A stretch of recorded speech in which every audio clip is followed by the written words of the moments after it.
अस्सलामुअलैकुम viewers, I am Shoaib Khan Chandia. Welcome to Shoaib Chandia YouTube channel. Guys, आज हम कोडलर की ईगल अपडेट को लेके बात करने वाले हैं और देखने वाले हैं कि कोडलर ने जो अपडेट की है ईगल, मतलब जो अभी कोडलर का न्यू वर्जन आया है कोडलर ईगल, उसमें हमें क्या कुछ नया देखने को मिल सकता है। और आज की इस वीडियो में मैं आपको वो सारी नई चीज़ें दिखाने वाला हूँ और ये बताने वाला हूँ कि कोडलर ने कौन कौन सी नई चीज़ें लॉन्च की हैं, कोडलर ने कौन कौन सी चीज़ें नई अपने कोडलर में ऐड की हैं, और कुछ ऐसी भी चीज़ें हैं जिनका यूज़ अभी मैं आपको बता देता हूं, क्योंकि ये बिल्कुल लाजमी हो गई हैं आपके लिए देखना, आपके लिए जानना कि इनका यूज़ कैसे करते हैं, क्योंकि इनके बिना आप अपना प्रोजेक्ट स्टार्ट ही नहीं कर पाओगे या फिर आप काम नहीं कर पाओगे अच्छे से अगर आप इन चीज़ों को नहीं सीखते हो। तो आज की इस वीडियो में कुछ चीज़ें हैं जो कि आपको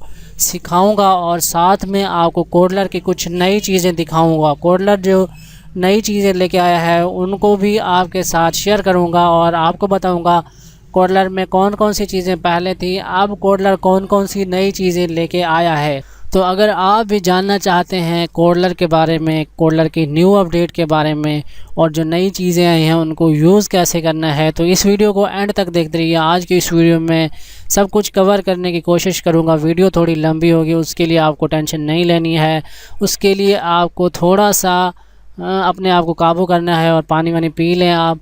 उसके बाद आप इस वीडियो को पूरा देखें और अगर आपको सारी चीज़ें समझ आ जाती हैं तो ठीक है। अगर आपको कुछ भी समझ नहीं आता है या आप इससे कुछ ज़्यादा जानना चाहते हैं तो आपने इस वीडियो के नीचे कमेंट करना है और हमें बताना है, हमसे पूछना है, हम उस पर वीडियो बनाएंगे या फिर कमेंट में आपको जवाब देंगे। वीडियो को शुरू करने से पहले चैनल को सब्सक्राइब नहीं किया तो चैनल को सब्सक्राइब करें। वीडियो अच्छी लगे तो वीडियो को लाइक करना और अगर अच्छी ना लगे तो डिसलाइक भी आप कर सकते हैं, कोई मसला नहीं है। तो चलिए अब मैं आपको बता देता हूँ कोडलर की न्यू अपडेट के बारे में। तो दोस्तों, सबसे पहले आपको खोल लेना है कोडलर की वेबसाइट को। कोडलर की जो वेबसाइट है kodler.io, इसका लिंक आपको डिस्क्रिप्शन में मैं दे दूँगा। आप नीचे दिए गए लिंक पे क्लिक करके इस वेबसाइट पे आ सकते हैं। आप जैसे इस वेबसाइट पे आएंगे तो आपने क्लिक करना है क्रिएट ऐप पे। यहाँ पे आपको कुछ भी नया देखने को शायद ना मिले, लेकिन जैसे आप क्रिएट ऐप पे क्लिक करते हैं तो यहाँ पे आप लोग देख सकते हैं अब इसका इंटरफेस ही बदल चुका है। यहाँ पे पहले हमें कोडलर कुछ और शक्ल में नज़र आता था, अब यहाँ पे काफ़ी बदल चुका है। तो प्रोजेक्ट वगैरह यहाँ पे पड़े हुए हैं, जो मेरे पहले से प्रोजेक्ट पड़े हुए थे यहाँ पे, ये तो चलो ठीक है, इनके हम बात नहीं करते हैं। अब यहाँ पे नया क्या है, ये प्रोजेक्ट, ये सिस्टम, ये पहले थोड़ा चेंज था, अब थोड़ा नया आ चुका है। अब यहाँ पे क्रिएट प्रोजेक्ट पे मैं क्लिक करके दिखाता हूँ यहाँ पे क्या चीज़ नई आई है। यहाँ पे मैं एक टेस्ट ऐप क्रिएट करूँगा और उसमें ही सारी चीज़ें आपको दिखाऊँगा कि क्या क्या नई चीज़ें कोडलर ने यहाँ पे कोडलर के ईगल वर्जन में लाई हैं। अब यहाँ पे जैसे हम क्लिक करते हैं क्रिएट न्यू प्रोजेक्ट पे तो यहाँ पे ही आपको पता चल जाता है कि यहाँ पे काफ़ी कुछ चेंज है। पहले हमें जब हम क्रिएट करते थे प्रोजेक्ट बिल्कुल सिंपल सा होता था, अब यहाँ पे एक पिक्चर मिल रही है जो कि काफ़ी खूबसूरत लग रही है, काफ़ी अच्छी लग रही है। तो यहाँ पे आपने करना है अपना प्रोजेक्ट क्रिएट। उसके लिए आपको अपने प्रोजेक्ट का नाम देना पड़ेगा, जो भी आप प्रोजेक्ट बना रहे हो वो आप नाम दे देंगे। मैं यहाँ पे करता हूँ टेस्ट और आपने स्पेस नहीं देनी है, उसके बाद कुछ भी आप लिख देंगे। मैंने यहाँ पे किया है टेस्ट 2019 और मैं नेक्स्ट पे क्लिक करता हूँ। तो यहाँ पे देखिए, यहाँ पे काफ़ी कुछ आपको चेंज नज़र आ रहा होगा। जैसे हम पहले क्रिएट प्रोजेक्ट पे क्लिक करते थे हमारे पास स्क्रीन 1 ओपन हो जाती थी और यहाँ पे हमारा जो प्रोजेक्ट है वो क्रिएट हो जाता था। लेकिन यहाँ पे देखें डायरेक्ट हम आपके पास थीम का ऑप्शन आ रहा है, आप कौन सी थीम यूज़ करना चाहते हैं, लाइट थीम या डार्क थीम या डिफ़ॉल्ट ही आप थीम यूज़ करना चाहते हैं। तो मैं यहाँ पे लाइट थीम सेलेक्ट कर लेता हूँ। उसके बाद यहाँ पे ये देखिए SDK, इसका जो वर्जन है मिनिमम API एंड्रॉयड वर्जन है वो यहाँ पे आप पहले से ही सेट कर सकते हैं। ये चीज़ें पहले मौजूद तो थी लेकिन ये इन्होंने नया इसलिए यहाँ पे लग रहा है क्योंकि क्रिएट प्रोजेक्ट करते ही ये सारा कुछ आपको सेटिंग करनी पड़ती है। ये लाजमी करना होता है आपको, अगर आप अपने ऐप को प्ले स्टोर पे अपलोड करते हैं तो ये जो है मिनिमम SDK और मैक्सिमम SDK वाला आपको करना ही होता है। तो मिनिमम आप मतलब कोई भी अगर आप ऐप बनाते हैं तो API लेवल उसका 19 ही रखें। उससे ज़्यादा अगर आप रखेंगे तो कुछ ऐसी डिवाइस हैं जो पुराने मोबाइल होंगे उन पे आपका ऐप वर्क नहीं करेगा। तो ये सब कुछ उसके लिए ही बनाया गया है। उसके अलावा यहाँ पे आप अपने ऐप का पैकेज नेम दे सकते हैं।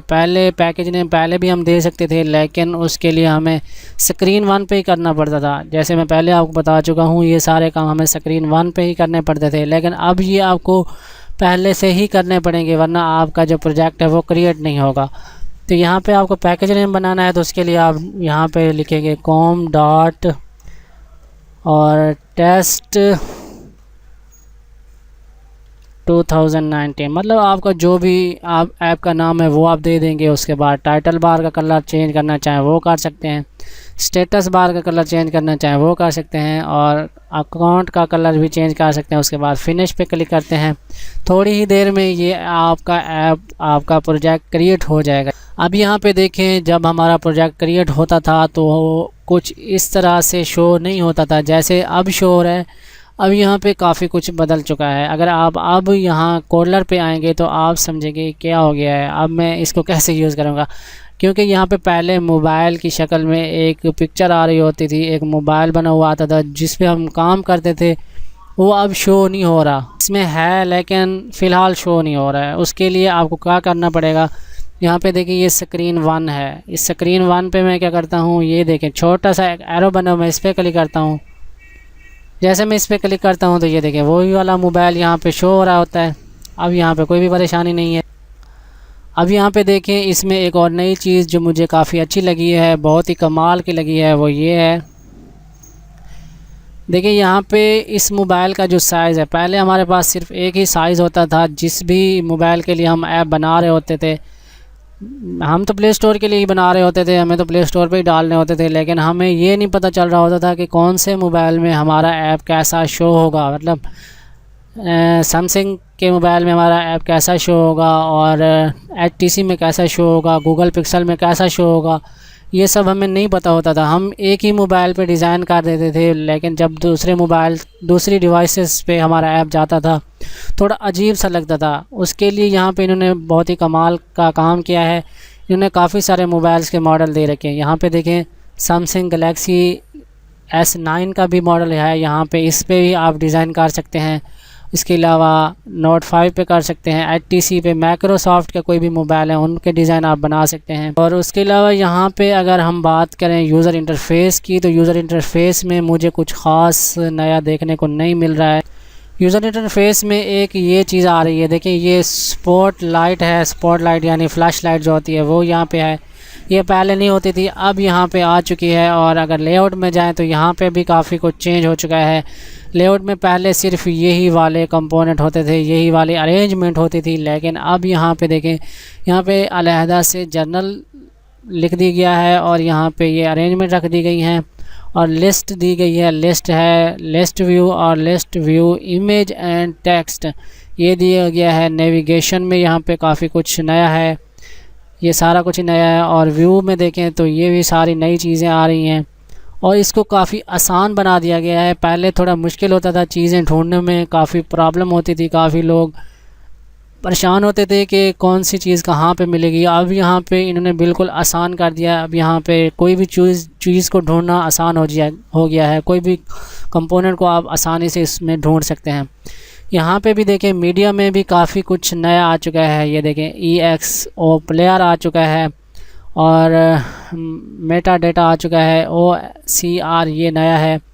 और इनको कैसे यूज़ करते हैं उसके लिए आपने कमेंट करना होगा, उसके बाद हम वीडियो बनाएंगे। यहाँ पे टेक्स्ट टू स्पीच ये नई चीज़ आ चुकी है यहाँ पे, और यहाँ पे काफ़ी और भी नई चीज़ें हैं। तो अगर सारी चीज़ें यहाँ पे एक्सप्लेन करूँगा तो वीडियो लंबी हो जाएगी। ड्राइंग एंड एनिमेशन में भी यहाँ पे कुछ नया नहीं लग रहा है। और यहाँ पे मैप्स में अगर मैं जाता हूँ तो यहाँ पे भी कुछ ख़ास नहीं है। सेंसर में जाऊँ तो सेंसर में फिंगरप्रिंट आ चुका है, और लाइट सेंसर आ चुका है, और भी काफ़ी कुछ नया आ रहा है। यहाँ पे बहुत सारी चीज़ें नई आ रही हैं। और सोशल में अगर मैं जाऊँ तो सोशल में टैक्सिंग आ रही है, और ट्विटर, यहाँ पे ट्विटर पहले नहीं होता था, अब ट्विटर भी आ चुका है, और फ़ोन नंबर पिकर भी यहाँ पे आ चुका है। स्टोरेज में जाएँ तो स्टोरेज में कुछ ख़ास नहीं है, लेकिन स्टोरेज के नीचे यूटिलिटीज़ में आप देखें तो यहाँ पे काफ़ी कुछ नया है। ये पूरा का पूरा नया है, यहाँ पे पहले कुछ भी नहीं था। अब यहाँ पे वॉलपेपर, शेल, स्क्रीनशॉट, ये सब कुछ नया आ रहा है। डायनामिक कंपोनेंट में देखें तो यहाँ पे भी नई चीज़ें आ रही हैं, और कनेक्टिविटी में देखें तो यहाँ पे भी ये देखें Bluetooth, admin, download, FTP, WiFi आ रही है, नेटवर्क आ रहा है, ये नई चीज़ें हैं। गूगल में देखें, गूगल में फायरबेस ऑथेंटिकेशन आ रहा है। और अगर मैं मोनेटाइजेशन पे क्लिक करता हूँ, जिसका हमें सबसे ज़्यादा जानने की हमें वो होती है ज़रूरत, मोनेटाइजेशन में देखें तो यहाँ पे भी हमें नया मिल रहा है, काफ़ी कुछ नया है। यहाँ पे ये देखिए जर्नल पे मैं क्लिक करता हूँ तो इन ऐप बिलिंग का ऑप्शन आ रहा है और कोडलर डोनेशन का ऑप्शन आ रहा है। ये सही किया है कोडलर वालों ने। अगर कोई भी बंदा कोडलर को डोनेट करना चाहता है तो यहाँ से भी कर सकता है। और एडवर्टीज़मेंट पे मैं अगर क्लिक करता हूँ तो यहाँ पे एडमोब तो पहले ही था, अमेज़ोन भी था, इंडस्ट्रियल, और उसके बाद फेसबुक भी था। अब फेसबुक का रिवार्डेड वीडियो भी आ चुका है, ऐप लोवन आ चुका है, ऐड कॉलोनी का इंडस्ट्रियल आ चुका है, लीड वोल्ट आ चुका है, स्टार्ट ऐप बैनर आ चुका है, स्टार्ट ऐप इंडस्ट्रियल आ चुका है, यूनिटी ऐड भी पहले से था। तो स्टार्ट ऐप बैनर पहले से था, मैंने यूज़ किया था। स्टार्ट ऐप इंडस्ट्रियल के लिए हम एक्सटेंशन का यूज़ कर रहे थे तो थक गए थे एक्सटेंशन यूज़ कर करके हर जगह। अब शुक्र है कि इंडस्ट्रियल ऐड भी इन्होंने यहाँ पे डाल दिया है, काफ़ी अच्छी बात है। अब यहाँ पे ये थी इनकी नई चीज़ें। अब यहाँ पे एक और चीज़ मैं आपको बताना ज़रूरी समझता हूँ, वो ये है, अब मैं यहाँ पे जाता हूँ यूज़र इंटरफेस में गया, यहाँ से करता हूँ ऊपर स्क्रॉल करता हूँ, यहाँ से एक बटन ड्रैग एंड ड्रॉप करता हूँ। अब यहाँ पे देखें ये बटन आ रहा है। अब इस बटन को आपको यहाँ पे कुछ नया नहीं लग रहा होगा, लेकिन मैं यहाँ पे आपको नया दिखाने वाला हूँ। अब इस बटन पे तो कुछ नया नहीं है, बिल्कुल वैसे टास्क फोर्स बटन 1 है जैसे पहले होता था। लेकिन अगर इसकी प्रॉपर्टीज़ में आए तो यहाँ पे काफ़ी कुछ चेंज हो चुका है। जी हाँ, यहाँ पे पहले ऐसा नहीं होता था, मैं जैसे आपको पहले बता चुका हूँ। कोडलर वालों ने काफ़ी आसान कर दिया है हमारा काम। अब यहाँ पे इसकी हाइट विद हमें लाजमी चेंज करनी पड़ती थी। ये देखें हाइट विद, कोई भी बटन हो, इमेज हो, लेबल हो, कोई भी चीज़ हो, हमें यहाँ पे उसकी हाइट विद को अपनी मर्ज़ी से सेट करना पड़ता था। अब यहाँ पे सेट तो हम खुद ही करेंगे, लेकिन कुछ आसान इन्होंने बनाया है। वो कैसे, यहाँ पे देखें इसकी विद है, इसको मैं अगर फिल पेरेंट करना चाहता हूँ तो बस एक बटन पे क्लिक करते ही फिल पेरेंट हो जाती है। पहले हम यहाँ पे क्लिक करते थे, नीचे हमें ऑप्शन आते थे कितना आपने % रखना है, कितना पिक्सल करना है, फिल पेरेंट करना है, क्या करना है। यहाँ पे डायरेक्ट सीधा लिखा हुआ है फिल पेरेंट, आप इस पर क्लिक करो और फिल पेरेंट हो जाएगा। अब इसकी हाइट और विद जो है उसको अगर हम थोड़ा अपनी मर्ज़ी से अगर सेट करना चाहते हैं, अगर फिल पेरेंट नहीं करना चाहते तो फिर कैसे करेंगे। उसके लिए यहाँ पे देखें ऑटोमेटिक लिखा हुआ है, और यहाँ पे मैं अगर 55 करता हूँ और एंटर मारता हूँ तो यहाँ पे देखिए ये ऑटोमेटिक पिक्सल में आ जाता है। ये भी आसानी हो गई हमारे लिए। अगर हम इमेज यूज़ करें इस बटन पे, या फिर हमें इमेज के लिए हमें पिक्सल का ही यूज़ करना होता है। आपको भी मैं यही मशवरा दूंगा, अगर आप कहीं पे अपने बटन पे इमेज यूज़ करें तो उसके लिए आपको % का यूज़ नहीं करना है, आपको यहाँ पे पिक्सल का ही यूज़ करना है। अब यहाँ पे पिक्सल का कोई मतलब पिक्सल तो यहाँ पे सेट हो गया है। अब यहाँ पे आप लोग सोच रहे होंगे % हम कैसे यूज़ करेंगे। जैसे यहाँ पे पिक्सल मैंने किया है तो इसका ये देखें, ये इसका साइज़ जो है इतना सा ही हुआ है। अगर हम % करते हैं तो ये मतलब 5-10 में ही % इतना होता है। लेकिन अगर हमें 55% करना है तो यहाँ पे % आपको ऐड करना होगा, मतलब लिखना होगा अपने कीबोर्ड से। उसके बाद इंटर करते हैं तो यहाँ पे देखें % और पिक्सल में इतना सा फ़र्क होता है, ये जो आपको नज़र आ रहा होगा। ये नई चीज़ है। उसके अलावा एक और चीज़ मैं आपको यहाँ पे दिखाता हूँ। जैसे हमें यहाँ इस बटन पे इमेज चाहिए होती थी तो हमें एसेट में जाना पड़ता था और यहाँ पे इमेज अपलोड करनी पड़ती थी। लेकिन अब यहाँ पे नया किया है, यहाँ से ही आप इसको अपलोड कर सकते हैं। कोई भी इमेज है आप इसको यहीं से ही अपलोड कर सकते हैं। यहाँ पे क्लिक करके अगर आपके पास पहले तो कोई इमेज है तो वो यहाँ से आप सिलेक्ट करेंगे, वरना अपलोड एसेट पे क्लिक करके आप लोग यहीं से ही इसको अपलोड कर सकते हैं। और इसके अलावा मेन चीज़ जो बहुत ही ज़्यादा कमाल की है वो ये कि आप यहीं से ही आप इसको रिव्यू कर सकते हैं। जैसे आपके पास काफ़ी सारी इमेजेस होती थी तो आपको मतलब यहाँ पे एसेट में जाके वहाँ पे उनके नाम देखने पड़ते थे, उसके बाद यहाँ पे रिव्यू करना पड़ता था। आपको पता नहीं चल रहा होता था कि कौन सी इमेज कहाँ पे है और यहाँ पे कौन सी लगानी है। नाम अगर आप भूल जाते थे तो फिर बार बार एक एक को आपको चेक करना पड़ता था। लेकिन अब कोई भी इमेज होगी वो यहीं से आप रिव्यू कर पाएंगे। जहाँ पे भी आपकी इमेज होगी वहीं से आप उसको रिव्यू कर पाएंगे। ये भी काफ़ी कमाल की नई चीज़ है। और यहाँ पे ये थोड़ा यहाँ पे इन्होंने दूसरी जगह रखा है, ये देखें disable hidden component and viewer वाला। ये बटन जैसे है, मैं अगर इसको विजिबल को अनविजिबल करता हूँ, ये हम अगर लॉजिक कहीं पे लगा रहे होते हैं, मतलब कोई भी चीज़ हम किसी बटन पे विजिबल करवा रहे होते हैं या कुछ भी ऐसा होता है, तो वो चीज़ें यहाँ पे विजिबल से अनविजिबल हुई होती हैं। जब अगर हम खुद अपना ऐप बना रहे हैं तो हमें पता है यहाँ से विजिबल करनी है और उसमें जो भी काम करना है, कैसी वो दिख रही है, ये चीज़ें हमें पता होती हैं। अगर हमें कहीं से कोई प्रोजेक्ट मिलता है और प्रोजेक्ट मिलने के बाद उसमें कुछ चीज़ें अनविजिबल होती हैं, वो हमें एक एक करके नहीं मिल रही होती हैं, तो उसके लिए यहाँ पे देखें ये वाला जो बटन है, मतलब आँख बनी हुई है, इस पर आप क्लिक करते हैं तो जितनी भी चीज़ें अनविजिबल होती हैं वो विजिबल हो जाती हैं। ये भी यहाँ पे ऊपर इन्होंने दे दिया, ये भी ठीक है, वरना इसको हमें नीचे ढूंढना पड़ता था। और उसके अलावा यहाँ पे कुछ और कौन सी नई चीज़ है वो मैं यहाँ पे देख लेता हूँ। हाँ, एक ब्लॉक्स में जाके मैं आपको एक नई चीज़ बताता हूँ। ब्लॉक्स में जब भी हम यहाँ पे आते थे, कोई भी ब्लॉक होता था, कोई भी ऐसी चीज़ होती थी जो कि हमें यहाँ पे बार बार रिपीट करनी पड़ती थी, या किसी दूसरे के ऐप से, किसी दूसरे के प्रोजेक्ट से हमें ब्लॉक वो वाला लेना होता था, तो उसके लिए हमें काफ़ी परेशानी होती थी। या तो हमें याद करना पड़ता था या फिर उसको देख देख के मतलब लिखना पड़ता था। अब यहाँ पे इन्होंने कुछ यहाँ पे आसानी की है। जैसे यहाँ पे मेरे पास कुछ ब्लॉक पड़े हुए हैं, तो मैं यहाँ पे क्या करता हूँ, ये वाला ब्लॉक यहाँ पे ले लेता हूँ। इस वाले बॉक्स से भी काफ़ी सारे हम लोग फ़ायदे उठाते थे, मतलब इसमें भी हम ब्लॉक वगैरह रख लेते थे अपने, जो हमें बार बार ज़रूरत पड़ते थे वो हम इसमें रख लेते थे ताकि हमें बार बार लिखना ना पड़े। और अब इन्होंने कोडलर वालों ने काफ़ी आसानी कर दी है। वो कैसे कि मतलब अब इस ब्लॉक को आप डाउनलोड कर सकते हैं और कहीं पे भी यूज़ कर सकते हैं, किसी दूसरे के कंप्यूटर में यूज़ कर सकते हैं, और मतलब कहीं पे भी किसी भी स्क्रीन पे उसको यूज़ कर सकते हैं। उसके लिए download block as a PNG पे क्लिक करते हैं तो ये PNG में डाउनलोड हो जाता है। अब जहाँ इसको मैं अभी डिलीट करता हूँ, एक सेकेंड, इसको मैंने डिलीट किया, उसके बाद मैं इसको करता हूँ ओपन। यहाँ पे देखें मैंने 2-4 ब्लॉक पहले से डाउनलोड कर रखे हैं। जैसे ये वाला ब्लॉक है, एक मिनट मैं उसको दोबारा खोल लेता हूँ, यहाँ पे सेव एम्प्टी स्क्रीन करता हूँ, और उसके बाद मैं ये वाला कोई भी ब्लॉक यहाँ से उठाता हूँ। इसको आपने सिर्फ ड्रैग एंड ड्रॉप करना है, जहाँ पे भी आपका ये ब्लॉक होगा वहाँ से आपने इसको ड्रैग एंड ड्रॉप करना है। आप यहाँ पे इसको छोड़ेंगे तो ये देखें ये वाला ब्लॉक यहाँ पे सेट हो गया। अब यहाँ पे अगर आपको कोई और दूसरा ब्लॉक चाहिए, इसको भी आप यहाँ से ड्रैग एंड ड्रॉप कर सकते हैं। अब यहाँ पे बटन 2 यहाँ पे मैंने स्क्रीन पे लिया नहीं था डिज़ाइनर पार्ट में, तो ये यहाँ पे इसलिए शो हो रहा है एरर। अगर बटन 2 में ले लूँगा तो कुछ भी करना नहीं पड़ेगा। अगर आपने पहले से कोई भी बटन 2 लिया होगा तो ये उसको ऑटोमेटिक डिटेक्ट कर लेगा। यहाँ पे देखें अब बटन 1 मैंने लिया हुआ था, तो ये देखें बटन 1 हो गया है। अब जैसे कोई बटन 1 पे क्लिक करेगा तो वो होम स्क्रीन पे चला जाएगा।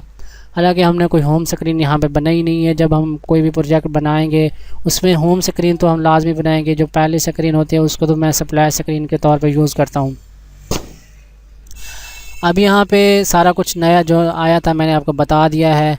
अब इसके ब्लॉक्स में मुझे कुछ ख़ास नज़र नहीं आ रहा है। अगर मुझे कुछ नया यहाँ पे देखने को मिलता है जो कि इम्पोर्टेंट हुआ, जो कि आपको बताने लायक हुआ, तो वो भी मैं आपको नेक्स्ट वीडियो में बताऊँगा। बस एक चीज़ अब रहती है, वो आप देख लो, उसके बाद आप इस वीडियो को स्किप कर सकते हो, और वो बहुत ही इम्पोर्टेंट है। अगर आप उस चीज़ को नहीं देखते हैं तो कभी ना कभी आपको उससे परेशानी फिर होगी, फिर आप कहेंगे कि हमें पता नहीं था, आपने बताया नहीं, आप कमेंट करेंगे। फिर इस चीज़ को देख लो वो क्या है। वो मैं अभी यहाँ पे प्रोजेक्ट पे क्लिक करता हूँ, माय प्रोजेक्ट पे जाता हूँ, और यहाँ पे मैं आता हूँ थोड़ा सा नीचे, और यहाँ पे ये मेरे अब ये वही वाला प्रोजेक्ट है जो हमने अभी क्रिएट किया है। अब कुछ ऐसे प्रोजेक्ट होते हैं जिनको हम यहाँ से डिलीट करना चाहते हैं, यहाँ पे हम अपने मतलब डैशबोर्ड पे रखना नहीं चाहते, तो उसको हम यहाँ से डिलीट कर देते थे। पहले हम इसको डिलीट करते थे तो जैसे डिलीट पे क्लिक करके ओके कर देते थे तो ये डिलीट हो जाता था, लेकिन अब ये डिलीट नहीं होता है। उसके लिए आपको यहाँ पे कुछ टेक्स्ट लिखना होता है।